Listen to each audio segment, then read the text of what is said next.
Yeah, and it's difficult here too, because I know we've discussed open carry in the past many times, and we've sent film crews up to open carry meetings and open carry groups that got together up and around San Francisco, where the light was first cast on them out here in California. And having spoken to law enforcement on that issue, there was actually really just the way that the complaint is verbalized to the officer was a problem.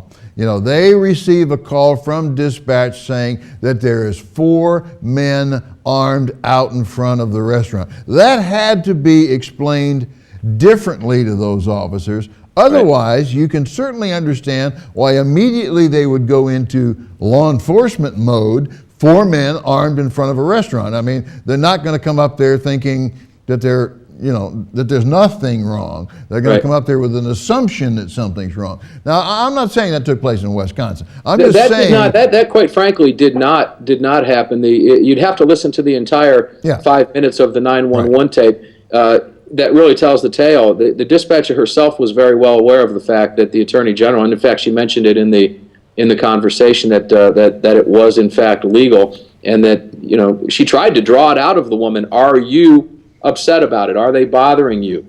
Do you feel threatened? And the answers to her questions were no, no, no. Yeah, It should have been handled a different way. There's no question about it. My personal opinion on it is that I would politely, if it were me, as these gentlemen did, this was a polite exchange between the officers. It is on video and audio.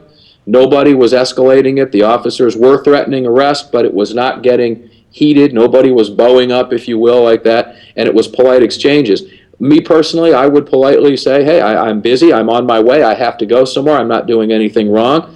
The problem that we face is that once you're stopped by law enforcement, this is the reality of the situation, you are not going to be the one to end the encounter, James. Law enforcement is. Yeah, well, that's absolutely correct. But let me see if I heard something right. Did you say this was all on video and audio?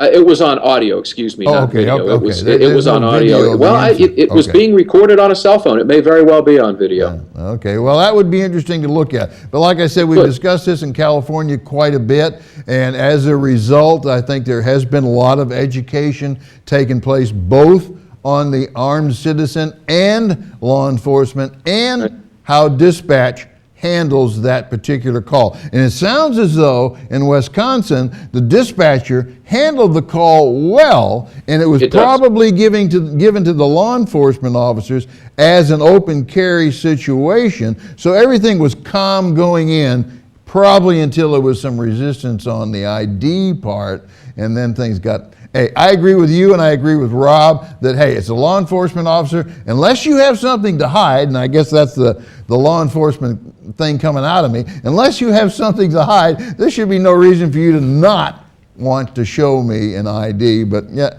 it's very difficult. That's slippery slope, James, right there. I don't know. I know how I would personally handle the situation. I'm in full agreement that the gentleman up there should not have had to show their ID, but once they're put in that position, they are now forced to make a decision, and that's just a fact. They're forced to make a decision at that time. If they're willing to stand up, if they've got the time, the money, and they're in a position that they're willing to risk that arrest and fight them, God bless them. I applaud their actions because they're paving the way for everybody else and for the education that's going to take place. However, I also see the other side of the three that, hey, if they wanted to give their IDs at that time because they didn't have the time and money and want to risk the arrest, I see that side too.